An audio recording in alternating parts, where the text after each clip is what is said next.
Bismillahirrahmanirrahim. Assalamualaikum warahmatullahi wabarakatuh. Perkenalkan, nama saya Hana Nur Fauzia dengan NIM 1904015205, mahasiswa Prodi Farmasi, Fakultas Farmasi dan Sains, Universitas Muhammadiyah, Profesor Dr. Hamka.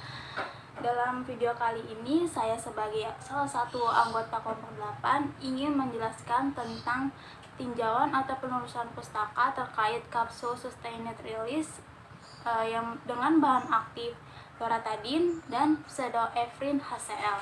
Dalam penelusuran pustaka ini, kami juga akan menjelaskan tentang pembuatan kapsul dan beberapa evaluasi kapsul. Disimak baik-baik ya videonya. Assalamualaikum warahmatullahi wabarakatuh. Perkenalkan, saya Saiful Baha dari kelas Praktek Teknologi Sediaan Farmasi Solid A1. Ingin menjelaskan hasil rancangan formula yang sudah saya buat bersama rekan teman saya, yaitu Hana. Yang pertama, efikasi dan dosis lazim. Untuk efikasi dosis lazim loratadin, yaitu merupakan turunan piperidin, yakni antihistamin non-sedatif kerja panjang yang secara selektif menghambat reseptor histamin A1 pada sel efektor. Loratadin juga digunakan untuk mengurangi gejala alergi seperti gatal-gatal. Loratadin juga tersedia dalam kombinasi dengan pseudoephedrine, suatu dekongestan yang dikenal sebagai loratadin atau pseudoephedrine.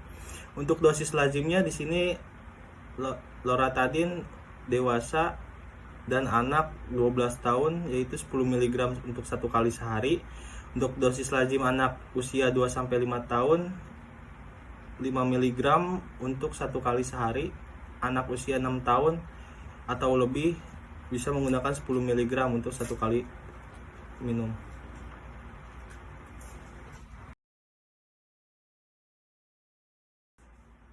Untuk sifat fisika kimia Avisel ini untuk pemeriannya serbuk kristalin dengan partikel berpori, dia berwarna putih, tidak berbau dan tidak berasa. Untuk kelarutannya sedikit larut pada kelarutan NaOH 5%, praktis tidak larut dalam air, asam encer dan pelarut organik lainnya. Untuk kegunaannya di sini sebagai pengisi atau pengikat pada sediaan tablet, mempunyai kegunaan sebagai lubrikan juga, dan disintegran atau penghancur. Untuk stabilitasnya, material yang stabil disimpan di wadah tertutup rapat pada tempat yang sejuk dan kering. Untuk inkobilitasnya, dia inkompatibel dengan agen pengoksida yang kuat. Avisel ini didapat dari Hope edisi 2009 halaman 129. Sifat fisika dan kimia pseudoephedrine hidroklorid. Pseudoephedrine hidroklorida ini mengandung tidak kurang dari 98% dan tidak lebih dari 102%. Dihitung terhadap zat keringnya. Untuk rumus molekulnya di sini C10H15NO HCl. Berat molekulnya 201,69. Untuk pemerian pseudoephedrine hidroklorida ini, dia hablur putih atau serbuk putih, serbuk halus putih atau hampir putih. Baunya khas. Untuk kelarutannya, dia sangat mudah larut dalam air, mudah larut dalam etanol, agak sukar larut dalam kloroform. Untuk penyimpanan pseudoephedrine hidroklorida ini harus disimpan dalam wadah tertutup rapat dan tidak tembus cahaya. Untuk indikasinya digunakan untuk mengatasi gejala hidung tersumbat pada kasus flu, pilek, serta penyakit pernapasan lainnya. Stabilitasnya, dia stabil pada keadaan di bawah normal. Untuk inkobilitasnya, dia inkompatibel dengan agen pengoksida, asam klorida, dan asam anhidrat. Pseudoephedrine hidroklorida ini didapat dari Farmakopoeia edisi 6 2020 halaman 1458.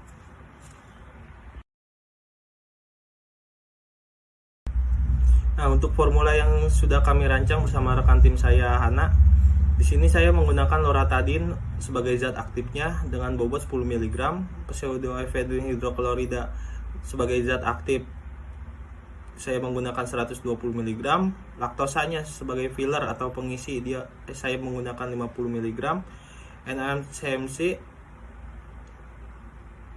sebagai binder, dia pengikat,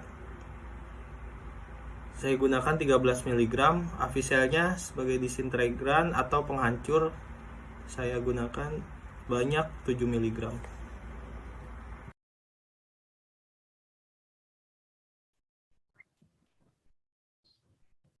Oke, di sini kita akan membahas atau menjelaskan untuk perhitungan bahannya. Perhitungan bahan dari kapsul sustained release dengan bahan aktif loratadin dan pseudoephedrine HCl. Ini yang pertama itu untuk loratadinnya itu 10 berdasarkan resep itu loratadinnya 10 mg, pseudoephedrine HCl-nya 120 mg, laktosa 50 mg, CMCNA 13 mg, dan Avicel 7 mg. Kriterianya itu kita di sini membuat kapsul dengan bobot 200 mg per kapsul. Satu batch-nya itu ada 27.000 kapsul, dan validasi prosesnya itu atau kita lebihkan prosesnya itu untuk mencegah kehilangan bobot bahan aktif dan untuk mencegah kehilangan dari bahan sediaan pada kapsul ini. Itu 10%. Nah, untuk perhitungan yang pertama itu untuk loratadin itu 10 mg ditambah 27.000 kapsul. Hasilnya itu 270.000 mg. Lalu di sini kita mudahkan saja, kita jadikan ke gram, jadinya 270 gram. Habis itu kita tambahkan validasi proses itu 10%. Atau kita lebihkan 10% itu jadi 297 gram untuk loratadinnya. Nah, yang kedua untuk pseudoephedrine HCl-nya itu 120 mg dikali 27.000 hasilnya 3.240.000 mg. Kita jadikan gram jadinya 3.240 gram. Kita lebihkan 10% hasilnya jadi 3.654 gram. Lalu untuk laktosanya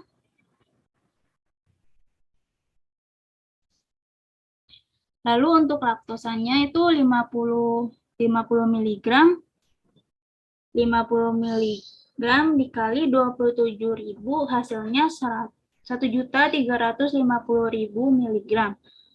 Kita jadikan seperti biasa ya, jadi kita mudahkan ke gram jadinya 1.350 gram. Kita tambahkan 10%, hasilnya jadi 1.485 gram. Untuk CMCNA-nya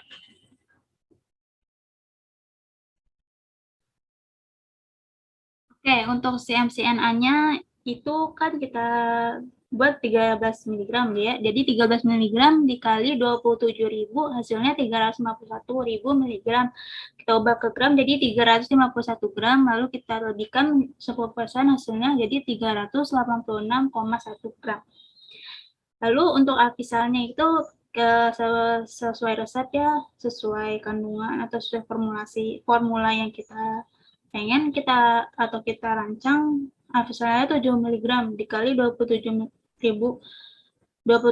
kapsul hasilnya jadi 189.000 miligram. Kita ubah jadi gram jadi 189 gram. Ditambah validasi prosesnya 10% jadi hasilnya 207,9 gram.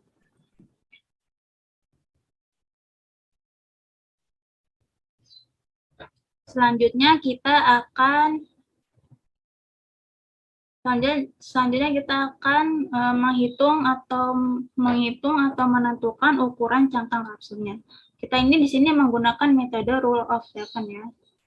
Rule of seven. Yang pertama itu kita harus mengetahui dulu bobot bahan obat per kapsulnya berapa. Jadi kita di sini itu bobot bahan obat per kapsulnya itu 200 mg. Jadi yang kedua itu bobot yang diperoleh diubah menjadi satuan grain atau 61 gram. Jadi 65 mili sama dengan 65 gram. Jadi di sini 200 mg tadi 12 mg dari sini, terus ini salah, halusnya miligram per 65 mg.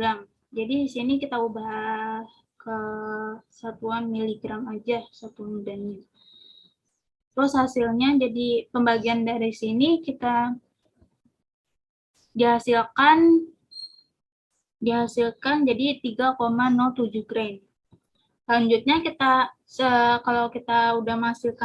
kalau kita sudah tahu hasilnya berapa, hasil perhitungan poin kedua ini nanti kita bulatkan ke atas sehingga pembuatan dari 3,07 itu dibuatkan ke atas jadi 4. Habis itu angka pembulatan yang 4 ini digunakan untuk mengurangi angka 7 sehingga didapatkan ukuran kapsul yang dipilih. Diperoleh angka bulatnya itu 4. Angka bulatnya itu 4, terus dikurangi 7. Jadi 7 dikurangi 4 sama dengan 3. 7 dikurangi 4 sama dengan 3. Terus dipilih kapsul, habis itu kita dipilih kapsul nomor 3 untuk mengisi bahan obat atau campuran tersebut. Jadi dari 200 mg ini kita memakai cangkang kapsul ukuran 3 untuk mengisi bahan obat sebanyak 200 mg.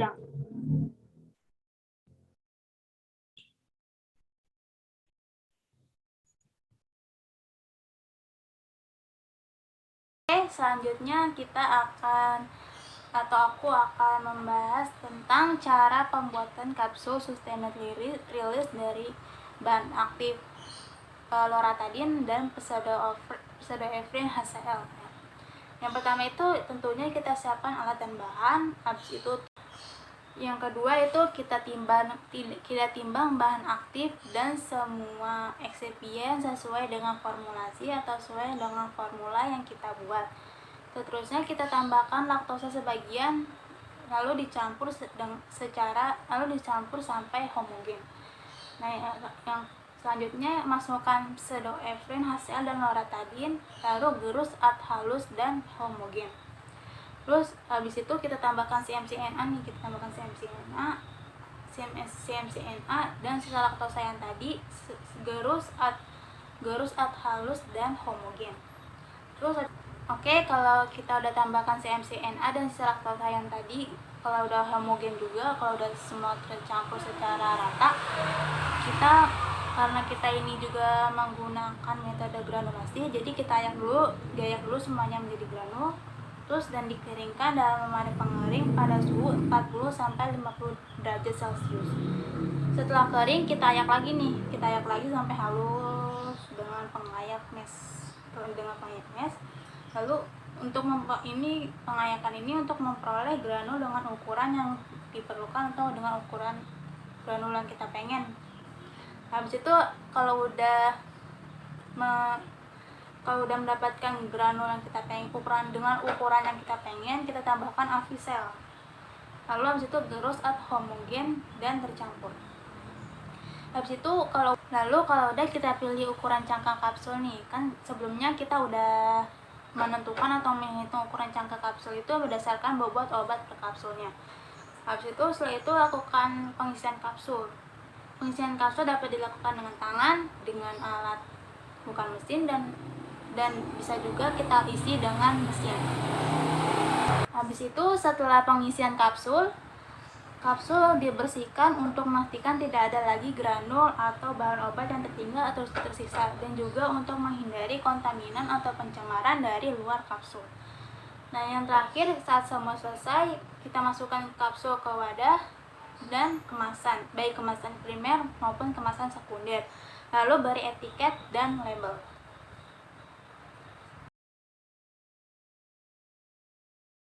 Nah, selanjutnya saya akan membahas tentang beberapa evaluasi kapsul yang akan kita uji, terutama dalam kapsul sustainable release kali ini. Yang pertama ada uji keseragaman bobot. Prosedurnya itu Untuk uji keseragaman bobot ditentukan dengan menimbang sebanyak 20 kapsul sekaligus. Ditimbang lagi satu persatu kapsul, kemudian dikeluarkan isi kapsul dan ditimbang lagi seluruh bagian cangkang kapsul. Kemudian bobot rata-rata isi kapsul ditimbang. Perbedaan dalam persen bobot isi kapsul terhadap rata-rata tiap isi kapsul tidak lebih dari kolom A. Nanti contoh kolom A dan kolom B akan ditampilkan di sini ya. Nah, dan untuk setiap 2 kapsul tidak boleh lebih dari yang ditetapkan pada kolom B. Lalu cara perhitungannya untuk keseragaman bobot ini, yang pertama dengan cara menentukan W atau bobot kapsul tiap kapsul dulu. Terus yang kedua, setelah bobot atau W ini didapatkan, dirata-ratakan semua bobot setiap kapsul ini dengan dikonversikan ke persen atau bobot per bobot. Nah, nanti akan didapatkan keseragaman bobotnya dalam setiap 6 kapsul ini. Selanjutnya yang kedua, evaluasi kedua itu ada uji waktu hancur. Kalau yang tadi kan alat untuk keseragaman bobotnya itu kita kan mostly atau semuanya itu untuk menentukan bobotnya itu harus menggunakan timbangan kapsul atau granul yang seperti biasanya. Nah, yang kedua ini untuk uji hancur ini alatnya itu berupa disintegrator tester. Nanti akan disematkan gambarnya juga, gambar alatnya juga di sini. Prosedurnya itu sejumlah 6 kapsul dimasukkan pada masing-masing tabung pada keranjang yang di bawahnya terdapat kasa baja berukuran 10 mes. Digunakan media air bersuhu 37 atau kurang lebih 2 derajat Celcius. Dilakukan pengamatan terhadap kapsul, semua kapsul harus hancur. Jadi kita harus memastikan semua kapsul itu hancur terlebih dahulu dengan sempurna, kecuali bagian dari cangkang kapsul. Bila 1 atau 2 kapsul tidak hancur sempurna, maka pengujian itu diulang lagi dengan 12 kapsul lainnya. Jadi kalau kita 6 kapsul ini ada yang waktu hancurnya itu tidak sempurna, kita ulangi lagi atau kita uji lagi. Jadi kalau ke-6 kapsul ini ada yang hancurnya itu tidak sempurna, kita ulangi lagi pengujian yang kedua dengan 12 kapsul lainnya. Lalu tidak kurang dari 18 kapsul yang diuji hancur sempurna. Dicatat waktu, terus abis itu kita catat waktunya yang diperlukan kapsul untuk hancur secara sempurna. Jadi kalau udah ke 6 kapsul itu udah hancur sempurna, kita catat waktunya, lalu dirata-ratakan tuh. Cara perhitungnya itu kita rata-ratakan ke 6 kapsul itu, nanti akan didapatkan hasil rata-ratanya itu. Jadi kalau untuk idealnya itu kapsul itu baik jika waktu hancurnya itu di bawah 15 menit. Jadi kalau misalnya lebih dari 15 menit itu kemungkinan kapsul itu kurang baik ya. Yang evaluasi ketiga ada keseragaman sediaan. Alatnya itu sama kayak keseragaman bobot lagi. Kita kan kebanyakan kapsul itu untuk mengetahui keseragaman sediaan dan keseragaman bobot itu kita harus menimbang isi kapsul dan cangkang kapsulnya terlebih dahulu ya. Kalau untuk prosedur keseragaman sediaan ini antara lain itu kurang lebih sama kayak keseragaman bobot. Kita itu sediain 20 kapsul dulu, terus ditimbang satu persatu, habis itu catat bobotnya. Terus kemudian keluarkan semua isi kapsul, lalu timbang lagi seluruh bagian cangkang kapsulnya. Terus habis itu hitung bobot isi tiap kapsul dan hitung bobot rata-rata isi tiap kapsul. Jadi kalau kita udah mengetahui semua bobot isi tiap kapsul, kita rata-ratakan semuanya berdasarkan jumlah kapsul yang ada.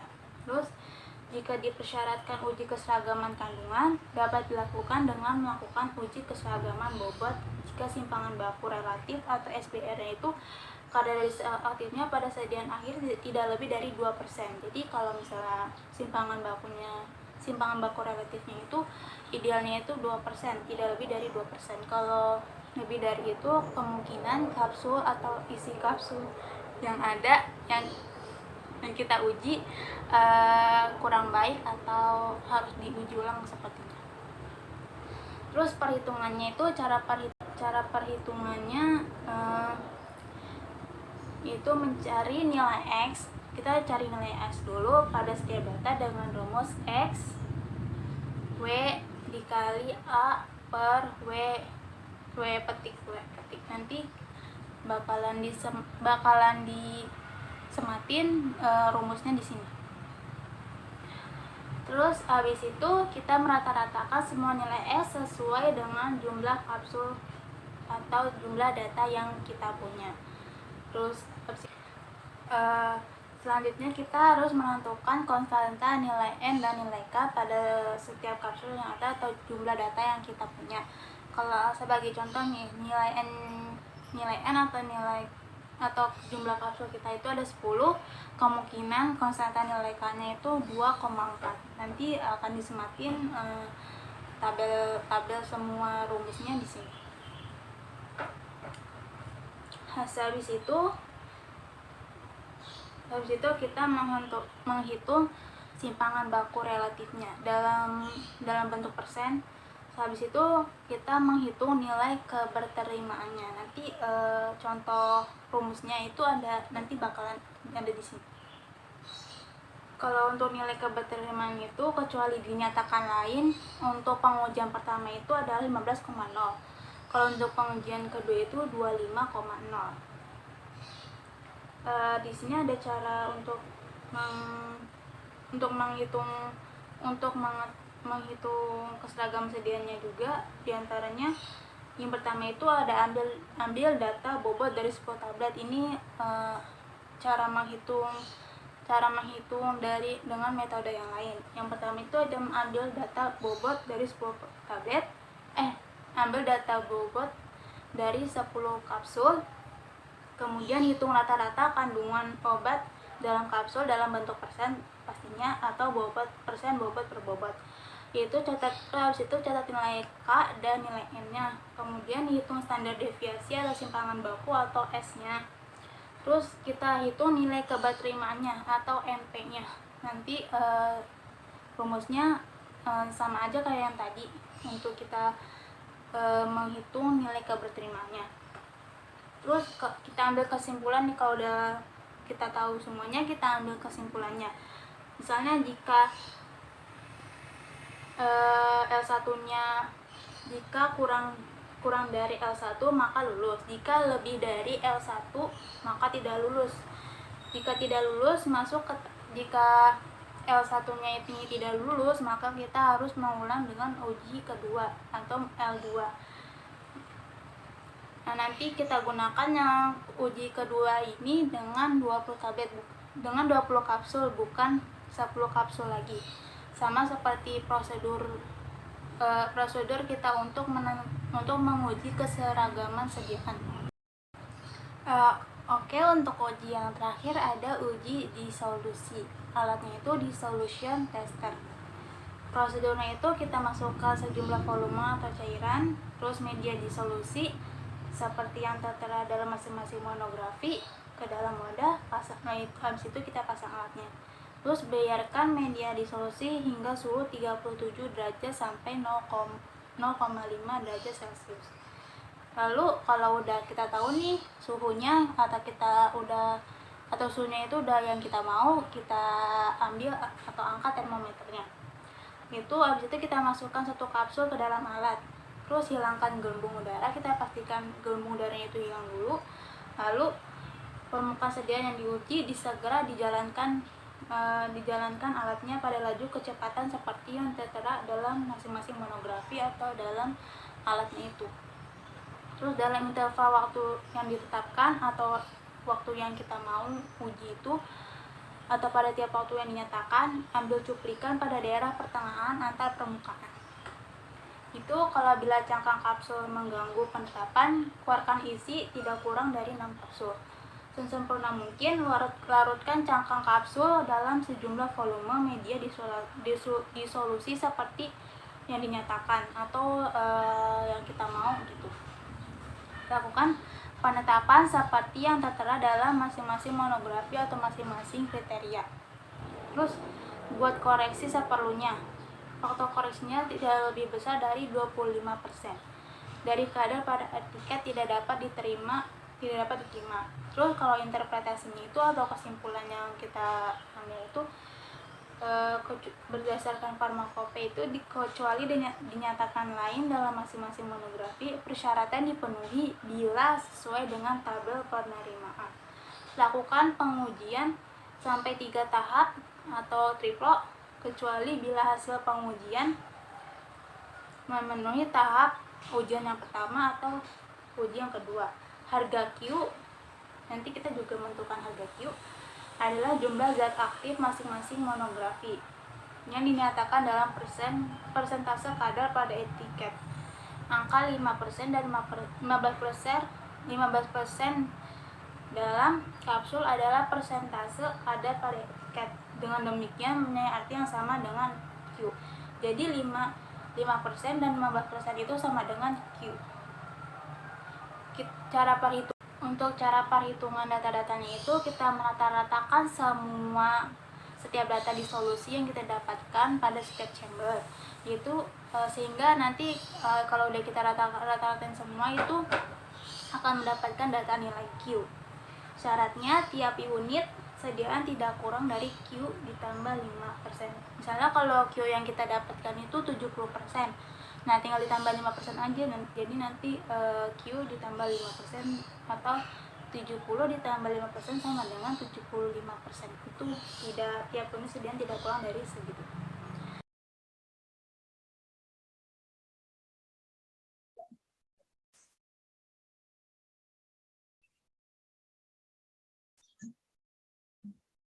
Untuk kemasan di sini saya beri nama Hanpul SR dengan isi kandungannya pseudoephedrine HCl dan loratadine. Obat ini termasuk ke dalam golongan obat keras, maka harus menggunakan resep dokter. Untuk komposisi pseudoephedrine ini, kapsul ini mengandung lepas cepat loratadine 10 mg dan pseudoephedrine 120 mg. Untuk lepas lambatnya pseudoephedrine 120 mg. Aturan pakainya, dewasa dan anak di atas 12 tahun mengonsumsi 1 kapsul 2 kali sehari atau setiap 12 jam sekali. Itu diminum sesudah makan. Indikasi dan kontraindikasi, efek samping dan info lainnya bisa lihat di daftar lampir. Untuk cara penyimpanannya di sini disimpan pada tempat yang sejuk dan terlindung dari cahaya. Untuk kemasannya di sini indikasi pseudoephedrine HCl dan loratadine.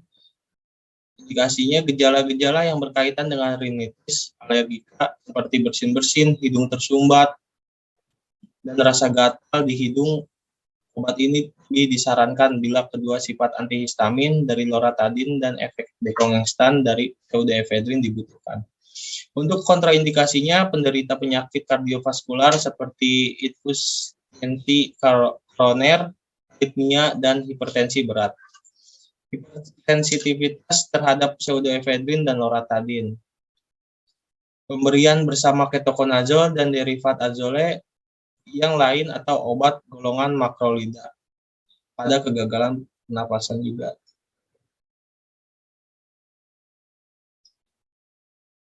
Ini SR, pseudoephedrine HCl, loratadine. Di sini SR itu dari kepanjangan sustained release kapsul. Di dalam di sini berisi 5 blister 10 kapsul pelepasan lambat.